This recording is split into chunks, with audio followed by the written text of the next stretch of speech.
Hi, this is State Representative Jeremy Shaffer with another Shaffer Spotlight. Today we're here in Pine Township with one of the many great legal professionals that we have here in our community. Ken, thank you for having us here. You're here at your firm, Ventresca and Ventresca. And tell us a little about when you got started and what motivated you to be a lawyer. Well, thank you for having me, Jeremy. I appreciate it.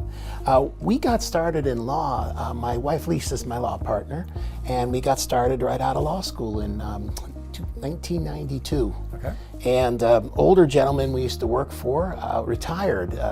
Between the time we graduated school and took the bar, we went to work, and he was sort of like our mentor. So he retired. He came to work with us for the first few years, taught us the ropes, and he went off to Florida, and it's just been us ever since. Oh, that's right. Now, the legal profession can be somewhat mystifying for many people, and just like in medicine, there you specialize oftentimes in different areas of the law. So what does your practice specialize in? I do two things. I do estates and trusts, and I do taxation. Okay.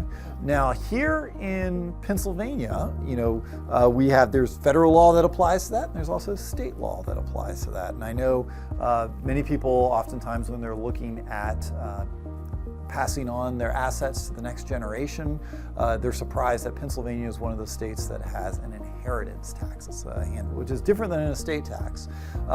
And by the way, I am a co-sponsor on eliminating the inheritance tax in Pennsylvania. But can you explain to our viewers what the inheritance tax is and how that works in Pennsylvania? Yeah, I mean, that's wonderful to hear that you're trying to get rid of it, because it's a thorn in a lot of people's side.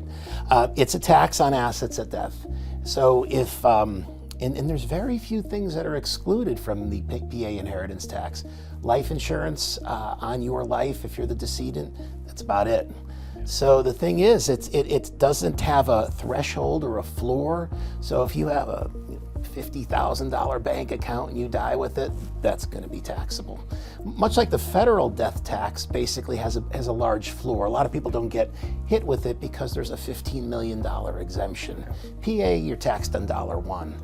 And what happens is there's four different tax rates. It depends on who you are as a beneficiary relative to the decedent. If you're the spouse, there's a zero tax, which is good. That used to not be the case. They used to tax the spouses at the first death, but they did change that a number of years back. But now the spouses are at zero.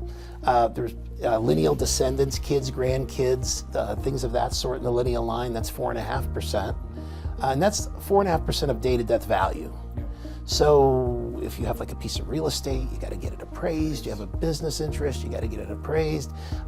Sometimes there's a lot of money involved just complying with filing a death tax return. For siblings, it's 12%, and then for everybody else, it's 15%. That's a big chunk of money. It is. And it can be a sizable expense in an estate, and often is the largest delay in administration. Like, we're able to get most of the estate done, but all of a sudden we file the PA inheritance tax return. You're looking at anywhere from 3 to 4 months maybe, typically. Wow. Yeah. Now, that's a great explanation on that. So oftentimes you hear people and they're like, I don't want to deal with creating a will or getting my end of life matters in order. But if someone doesn't have a will, then you start hearing terms like probate. And can you tell us a little bit about how that works? And then does the state or the county end up taking a chunk of your estate if you don't have a will in that case? Yeah, if you have a will, your estate will pass as you direct in your will. Now, your will just controls the property, though, that it just has your name on it. Okay. For example, a bank account just in your name, or a brokerage account just in your name, piece of real estate just in your name. But if it has a beneficiary on it, the property goes to who the beneficiary is. Okay. So the will won't control that property. Or if the property is jointly owned, it goes to the other joint owner. Sometimes people don't realize that, so a lot of times they'll have this wonderful will, but their property's titled wrong. The beneficiaries are pointing all different ways, so they'll say one group of people gets it under the will, but the beneficiaries point to a whole different group of people getting it. So it's important to coordinate those things. Now, if you don't have a will, you go through what's called intestacy, and that's the state's will. The state provides you a will in the statutes, and it's just by degrees of relationship. So it doesn't matter if you don't like those people or you haven't talked to them in several years, there's a pecking order, and whoever's alive at that point, you go through the pecking order, that's who gets it. So you can really end up with a lot of unintended consequences. Yeah, it's important to have those matters straight. I know as for myself, on different policies, like with the beneficiaries, yeah, as I started having children, my wife and I started having children, then it became, you don't want to unintentionally leave a child out just because they were born after you started listing those beneficiaries for whether it's a life insurance policy or something else that's in there. What are some common mistakes that you see people make in the work that you're doing?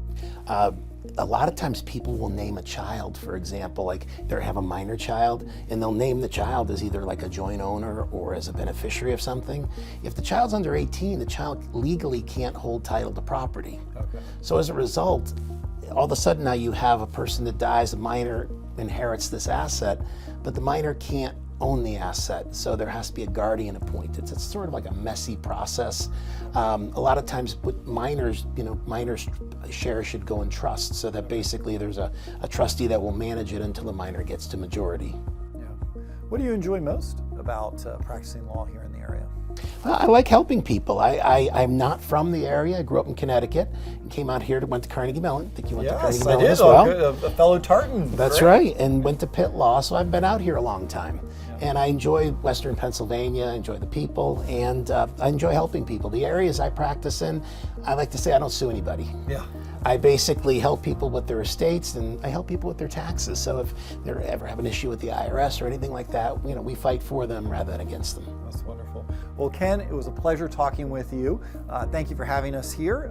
Your office is here in Wexford in Brooktree. We're actually right across the hall from my own office, so it was very easy to get here and talk with you today.